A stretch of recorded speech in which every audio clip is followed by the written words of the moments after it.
अब बात सीआरपीएफ की लेडी कांस्टेबल खुशबू चौहान की, जिनका पूरा देश दीवाना हो गया है। एक डिबेट के दौरान लेडी कांस्टेबल ने इतना जोशीला भाषण दिया कि सुनने वाले बस सुनते रह गए। पिछले 48 घंटे में लाखों लोग इस वीडियो को सोशल साइट्स पर देख और शेयर कर चुके हैं। आप भी सुनिए खुशबू की बातें और हो जाइए उनके दीवाने। देश मेरा जल रहा है, आग लगी है सीने में, हुक्मरां सब व्यस्त हैं खून गरीब का पीने में, तो राम मंदिर या बाबरी का पक्ष नहीं मैं लाई हूं, घायल भारत चीख रहा है, चीख सुनाने आई हूं। प्यार भी भरपूर गया, मांग का सिंदूर गया, नन्हे नौनिहालों की लंगोटियां चली गई, छोटी छोटी बेटियों की चोटियां चली गई, और आपके लिए तो एक आदमी मरा है साहब, मेरे घर की तो रोटियां ही चली गई। फूल को श्रृंगार दो ये मुमकिन नहीं, और एक वीर को झनकार दो ये मुमकिन नहीं, जो हाथ बांधे सेना के ऐसे मानवाधिकार का पालन संभव नहीं। चिरागों को हवाओं में उछाला जा रहा है, हवाओं पर भी रोब डाला जा रहा है। अरे हम ही तो बुनियाद है आंतरिक सुरक्षा की, और आज हमें ही नौकरी से निकाला जा रहा है। उस घर में घुसकर मारेंगे जिस घर से अब जल निकलेगा, वो कोख नहीं पलने देंगे जिस कोख से अब जल निकलेगा। उठो देश के वीर जवानों, तुम सिंह बनकर दहाड़ दो, और एक तिरंगा झंडा उस कन्हैया के सीने में गाड़ दो। सिर्फ 48 घंटे में इस वीडियो को लाखों लोगों ने देख लिया, हजारों लोगों ने शेयर कर दिया और करोड़ों लोगों ने लाइक कर दिया। सीआरपीएफ की एक कांस्टेबल के जोशीले भाषण ने देश को अपना दीवाना बना दिया है। महोदय, दर्द हद से तब गुजरने लगता है जब मेरी आंखों के सामने ताज, पुलवामा, छत्तीसगढ़ में शहीद हुए जवानों के शत विशत अधजले शरीर के टुकड़े, रेत के टीलों से ऊपर जाती लाशों के ढेर और कश्मीर की खून से सनी लाल रंग की सड़कों के दृश्य सामने आते हैं। उस पर मेरे प्रतिपक्षी महोदय का कहना ये कि मानवाधिकारों की अनुपालना करते हुए देश से उग्रवाद और आतंकवाद को समाप्त किया जा सकता है। महोदय, अब तो हमारा तिरंगा झंडा भी हमसे ये पूछने लगा है कि क्या बात है भारत, आजकल फहराने से ज्यादा मैं कफन में दफनाने के क्यों काम आ रहा हूँ।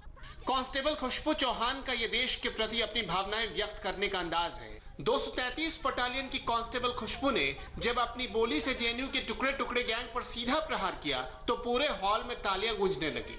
महोदय, जब पुलवामा में 44 जवान शहीद हुए, छत्तीसगढ़ में 76 जवान शहीद हुए, तो कोई भी मानवाधिकार की दुहाई देने वाला हमारे पक्ष में आकर खड़ा नहीं हुआ। परंतु जब जेएनयू विश्वविद्यालय में एक देशद्रोही के द्वारा भारत तेरे टुकड़े होंगे, अफजल हम शर्मिंदा हैं जैसे देशद्रोही नारे लगते हैं, तो सारे मानवाधिकार के ज्ञाता आकर उसके पक्ष में खड़े हो जाते हैं। तभी तो क्या कहा था उस देशद्रोही ने कि तुम एक अफजल को मारोगे, हर घर से अफजल निकलेगा। तो मैं भारत की बेटी अपनी भारतीय सेना की तरफ से आज ये ऐलान करती हूँ कि उस घर में घुसकर मारेंगे जिस घर से अफजल निकलेगा, वो कोख नहीं पलने देंगे जिस कोख से अफजल निकलेगा। उठो देश के वीर जवानों, तुम सिंह बनकर दहाड़ दो, और एक तिरंगा झंडा उस कन्हैया के सीने में गाड़ दो। खुशबू ने अपने भाषण में न्यायिक व्यवस्था से मानवाधिकार तक पर बवाल मचाने वालों को बताया कि आतंकियों और नक्सलियों की मौत में मानवाधिकार मत तलाश कीजिए, शहीद की बूढ़ी माँ, विधवा पत्नी और अनाथ बच्चों का दर्द देखिए। महोदय, हृदय तो उस दिन फट गया जब बूढ़ी माँ अपने बेटे के चिथड़ों को देखकर बोली कि साहब आप तो भर्ती में 1 इंच भी कम नहीं लेते, मैं आधा शरीर कैसे ले लूं। महोदय, आज इन मानवाधिकारों के कारण इन आतंकियों के बंगलों की आकाओं की नाकफनी हंसती है, और शहीद हुए हमारे जवानों के आंगन की तुलसी रोती है। जब एक शहीद हुए जवान की विधवा की वेदना चीख चीख कर ये कहती है कि प्यार भी भरपूर गया, मांग का सिंदूर गया, नन्हे नौनिहालों की लंगोटियां चली गई, छोटी छोटी बेटियों की चोटियां चली गई, और आपके लिए तो एक आदमी मरा है साहब, मेरे घर की तो रोटियां ही चली गई। 27 सितंबर को दिल्ली में इंडो तिब्बत बॉर्डर पुलिस यानी आईटीबीपी ने डिबेट का आयोजन किया था। टॉपिक था मानवाधिकार का पालन करते हुए आतंकवाद से निपटा जा सकता है। कांस्टेबल खुशबू की बारी आई तो उन्होंने टॉपिक के विरोध में बोलना शुरू किया, और जब वो बोलने लगी तो मानवाधिकार की दुहाई देने वाले सोच में पड़ गए। किसी भी युद्ध को जीतने के लिए पहल करना सबसे ज्यादा आवश्यक है, क्योंकि इतिहास गवाह है कि पहल करके बड़े बड़े युद्धों के परिणाम बदल दिए गए हैं। परंतु आज मानवाधिकारों के कारण हमारे देश के जवान इस कदर बंधे हुए हैं कि अपनी ड्यूटी पर खड़े होकर भी वो आज पहल करने से डरते हैं, क्योंकि महोदय भविष्य में उन्हें कटघरे में खड़े होने का डर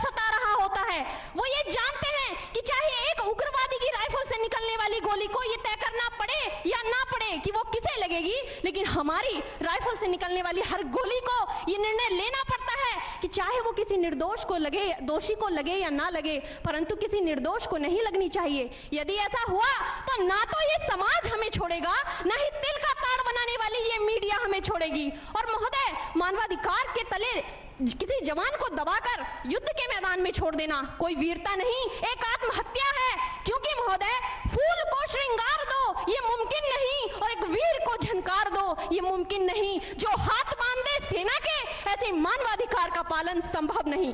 खुशबू चौहान का ये करीब 5 मिनट का वीडियो सोशल मीडिया पर हर तरफ छाया हुआ है।